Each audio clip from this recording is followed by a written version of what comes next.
Aloha Aina, and welcome to Voices of Truth One-on-One with Hawaii's Future, brought to you by the Kiwani Foundation. I'm Ehu Kekahu Cardwell, and here we are today in Honolulu, and we have a fascinating guest on the show, so let's go on over here and meet her. Aloha, Kat. Aloha. Nice to see you, Amy. Nice to see you. Kat Brady, did I say your name right? Yes, you did. Wonderful. Thank and you. Kat, tell us where we are today. Where is this? Oh, we're at the Palace, and I love shooting here because it brings to mind the imprisonment of our queen. So right behind us over here is Iolani Palace. Yes, it is. Which was the seat of government of the Hawaiian Kingdom, yes? Mm-hmm. Wow. Yes, it was. And on the other side of the palace is the tower room where the queen was actually imprisoned. My goodness. And you said the magic word, Kat, imprisoned. Yes. Because that's the kind of work that you do, isn't it? Yes, it is. Tell us what you do. Well, I'm the coordinator of Community Alliance on Prisons, and we have been formed, we've been around for 20 years, and we've been trying to figure out why so many Hawaiians are incarcerated when we know that most people are incarcerated for drugs or drug-involved crimes, and yet drug use is really even across the socioeconomic spectrum. So why is one particular group so overrepresented? Okay, so what you're saying is that people of Hawaiian blood, Hawaiian ethnicity, Kanaka Maoli. Kanaka Maoli, have a much higher risk, and in fact, more of them go to prison for drug use and other crimes than any other ethnicity in Hawaii. Yes. Okay. And that was proven by the 2010 disparate treatment of Native Hawaiians in the criminal justice system that was done by OHA, a collaboration of OHA, UH, Georgetown, community people. I mean, just a whole bunch of think tanks people were in that to create that report. All right, so it sounds to me like this has been a problem for quite some time. Yes? Oh, yeah, probably since 1893. Since 1893? Wow. Yes. Wow. Yes. You know, I say that because a friend of mine is the head of the sociology department at UH Hilo, and she once said to me, "Do you want to see something?" And she showed me this file that had crimes committed after the overthrow. In 1893? Yes, in 1893. Most of the names were Native Hawaiian, and the crimes were adultery and alcoholism primarily. Wow. All right. And so, we know it wasn't just Hawaiians. Yeah, all right. So it sounds to me like I'm beginning to get the picture, Kat, that this is like a political thing. Oh, yes. Very much so, even probably more so than a criminal thing. Oh, yeah. We're talking most of the people in our system are low-level people who are struggling with public health problems like mental health, substance abuse, illiteracy, unemployment, poverty. I mean, these are the people we're locking up. It's insane. It costs $52,000 a year to incarcerate somebody. Right now they're talking about building a big new OCCC. It costs almost $56,000 a year to incarcerate somebody. And some of the people are in there for stealing a sandwich. Wow. All right, I got to stop you right there and ask you, what is OCCC? Oh, so sorry. It's Oahu Community Correctional Center. All the CCCs are basically jails. And there's a difference between jail and prison. Jails are for people who are sentenced to a year or less, and prison is for people who are sentenced to a year or more. Okay, so they're talking about replacing those buildings. In other words, building more, bigger, new buildings so they can incarcerate more people. Yes. All right, this is beginning to sound to me like a business, like a big business. Oh, yes, especially because 2 weeks ago, the AG, who's the head of the law enforcement coalition, Attorney I might General. say, Yes, submitted or issued a press release saying that Hawaii is at the lowest level of crime we've been at since we started capturing data in 1975. So this is insane. Our prison population in 1977 was like 397 people. And by 2016, it was, 5,800. So that's like a 1,385% increase. A lot of the law enforcement people believe that if you incarcerate somebody, crime will go down. And yet there is a whole bunch of research, lots and lots of research that shows that's not true. Right now we spend more than $50,000 to incarcerate somebody and about $12,000 to educate someone. Kat, the work that you do in all of this, are you focusing only on Kanaka Maoli, on people of Hawaiian blood? No. Or all ethnicities that end up incarcerated? I'm talking about everybody, but when you look at the numbers, it is staggering. Like at OCCC, the population at the end of August was about 1,400. Almost 500 of those people were Native Hawaiian. So And the next ethnicity was Caucasian, and that was 273 or something. So the ratios are way out of proportion. Yes. I mean, this is stuff that jumps off the page at you. Yes, and this is not new. This is not new. How long you been doing this? 22 years. 22 years. Oh my goodness. Wow. That's a long time to work on a project or issue. Yes, but you know, it's the love for our community and the love for justice that really propels me out of bed every morning. Because when I feel like this is so overwhelming and it's glacial, the changes you can make, I get a call from a mom or a dad or somebody inside. And I think, if not me, who? And if not now, when? So I don't have a choice. I got a life sentence. We're destroying families. That is the thing that just really keeps me up at night, because what we're doing to people, we're taking people who have a whole host of public health issues that could be dealt with easily in the community, and yet we're locking them up. So we're actually the criminal processing system, because there is no justice there. What we need is sentencing reform and to actually look at who is in our system and figure out most of the people there. As of July 2016, 74% of all the people incarcerated in Hawaii and in Arizona were either Class C felons, which is the lowest felony, generally, a roach, drugs, residue in a pipe, residue in a baggie, and the rest of them were misdemeanants, petty misdemeanants, and violators. So we're not talking about a dangerous class of people. We're talking about people who have some issues that could easily be dealt with in community programs, but we don't have any.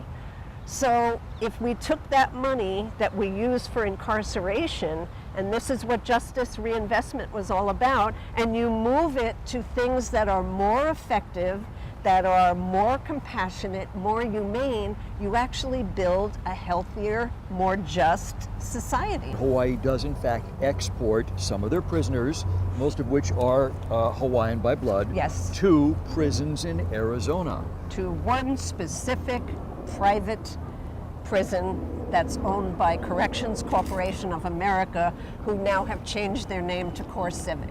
Okay, So they changed their name, but they still have the same nasty practices. And that's a big business for prisons. Oh, yes. Kat, why are private prisons bad?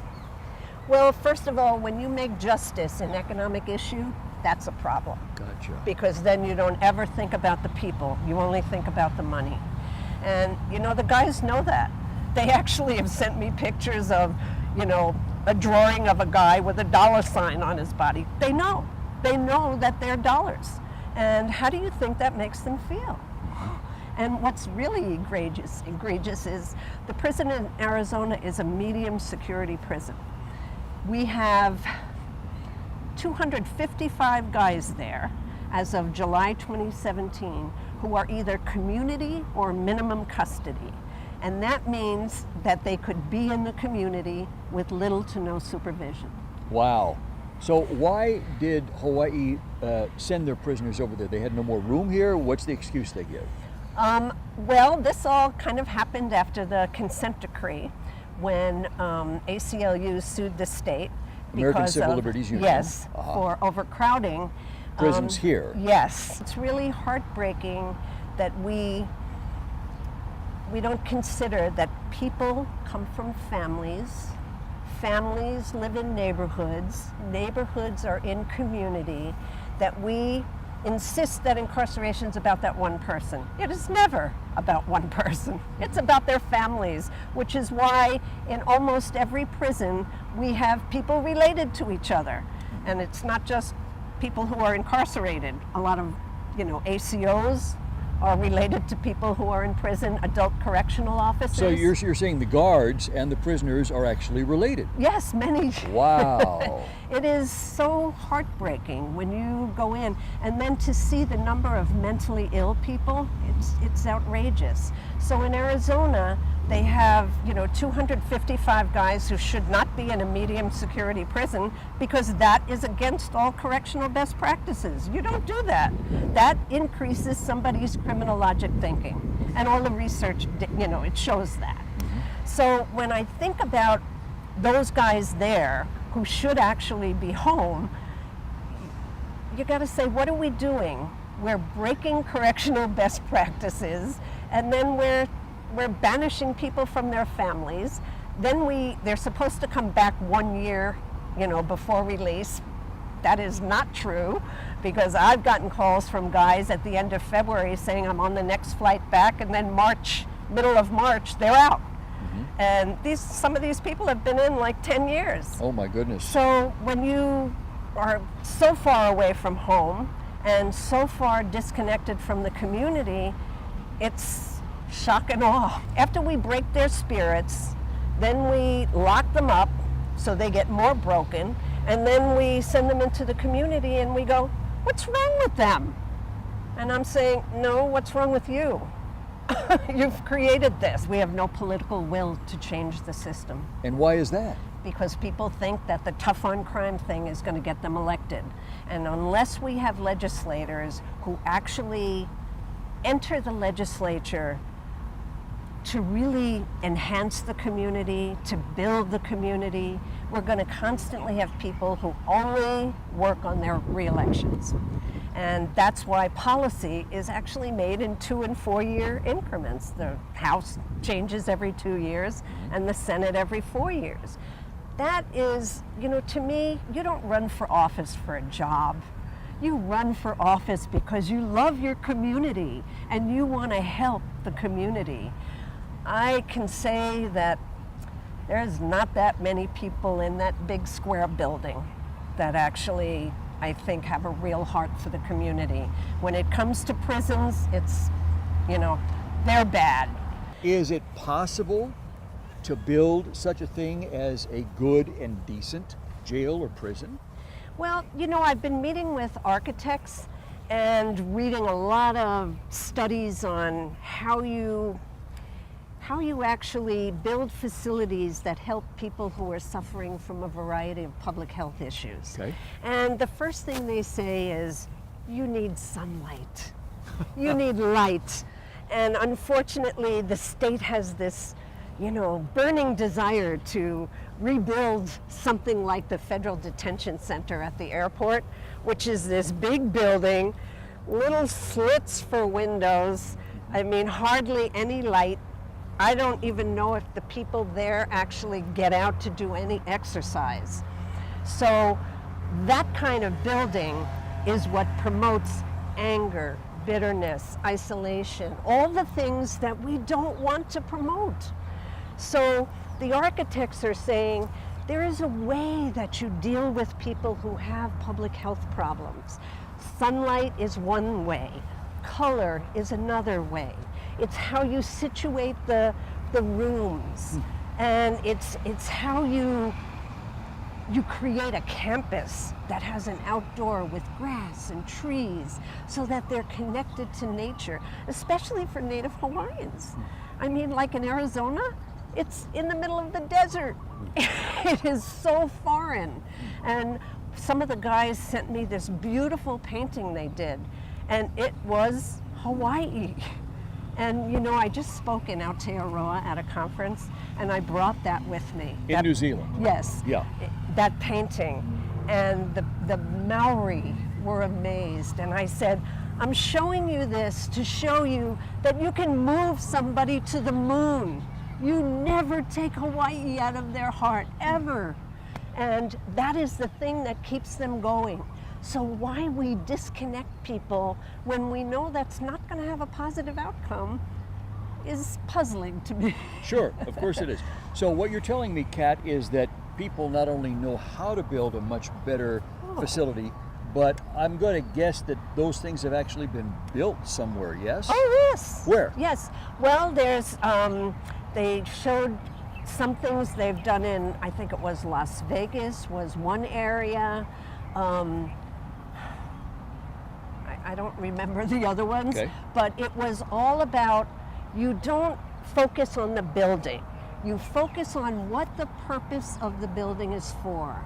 So the building is for humans, okay? That would be the first thing. The next thing is, what type of humans are going to inhabit that place? Oh, so we need more program space for this.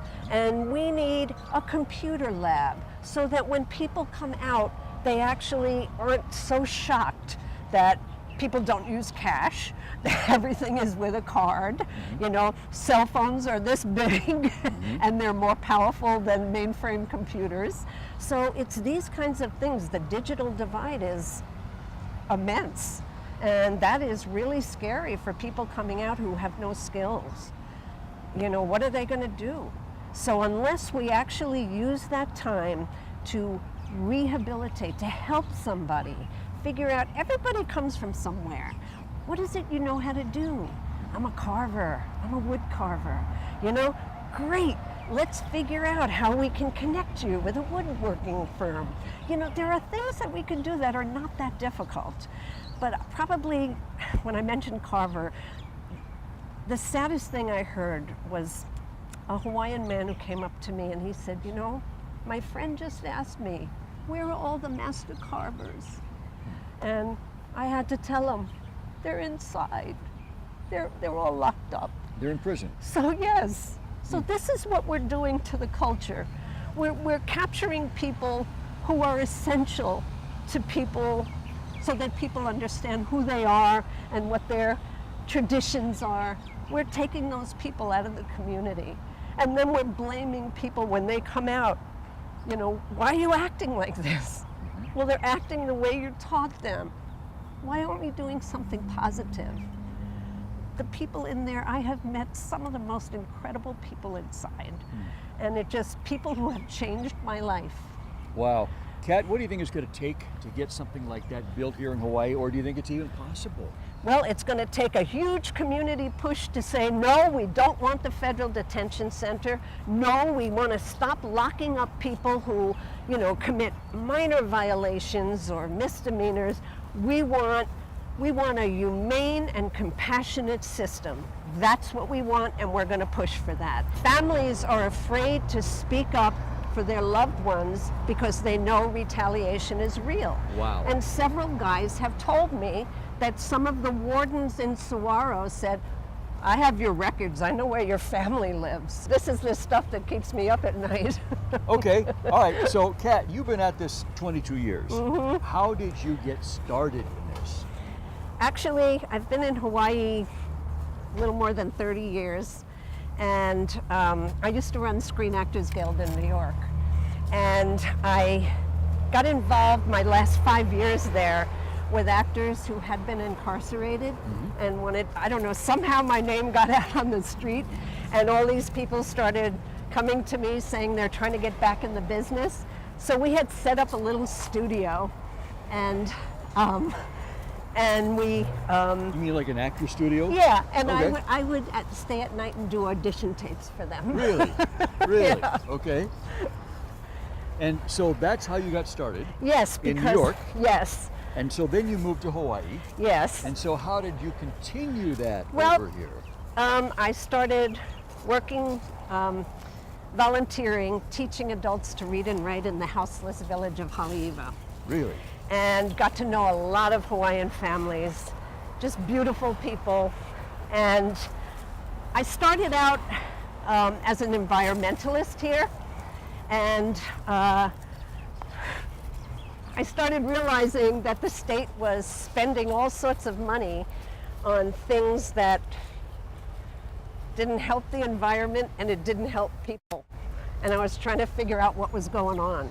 So I went down to the budget office and I got 3 big red budget books and I took them home. And the first thing I found out is everything's in code. So you got to crack the code before you can figure it out. Wow. So after I figured out how to crack the code, then I saw, oh my God, the one budget of the state constantly rising is public safety. So who's in there? How come? And I found out it was mostly for drugs or drug-involved crimes. So then my next quest was, well, how much drug treatment is there? So I looked in the prisons, in the system, how many people need drug treatment, how many people get it. And about 90% of the women, 90% of the men need it, about 14% get it.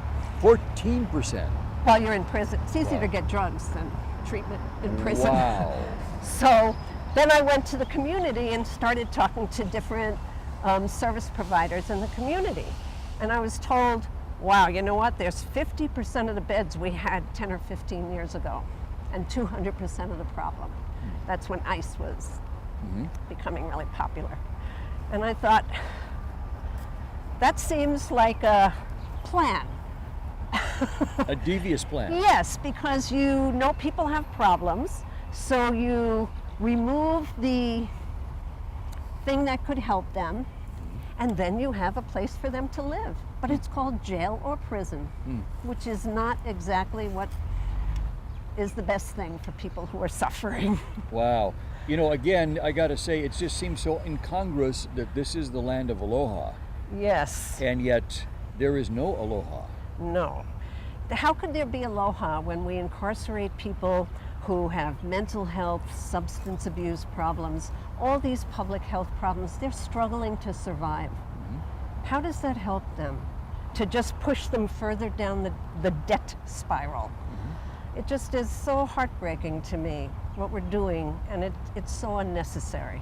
You've been doing this for 22 years, and yet the problem still persists Yes. just as much as it was all those years. Yeah. Does that ever get you down or make you depressed or think, why am I doing this?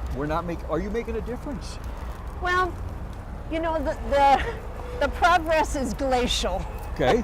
So you have to first say to yourself, there is no instant gratification doing this work. Right. Because this is hard work, but for me, this is heart work. Heart work. And W-H-E-A-R-T. Yes, Gotcha. it is for me. So when I feel so, like it is so frustrating I can't move forward, my phone rings. And it's either a mom or a dad or somebody who's, you know, locked up. And then I think, well, if not me, who? Gotcha. I got to do it. Gotcha.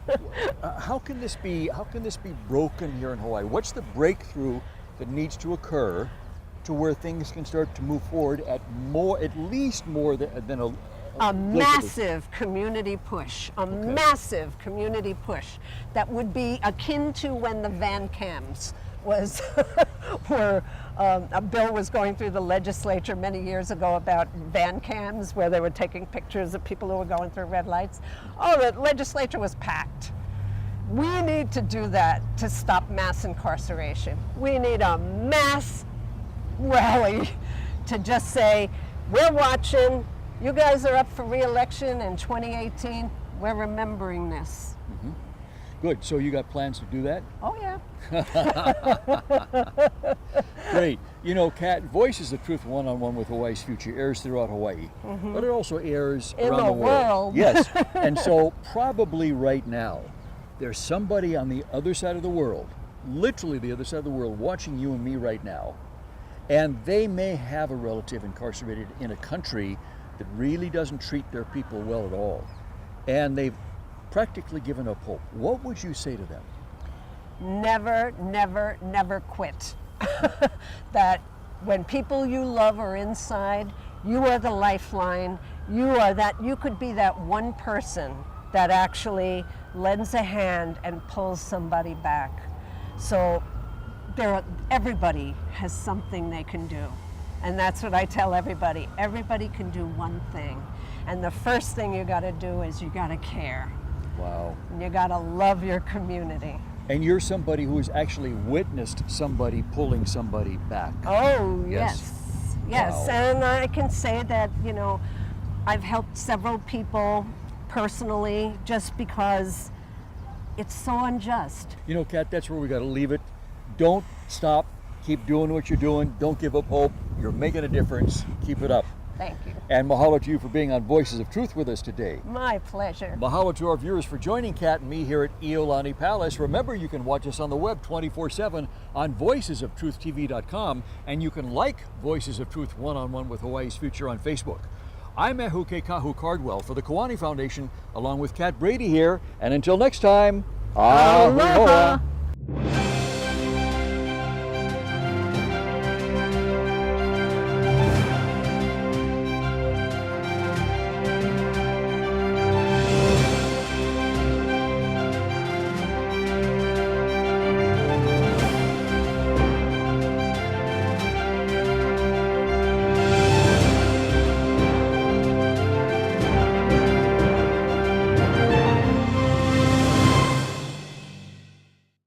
Mahalo for watching Voices of Truth One-on-One with Hawaii's Future.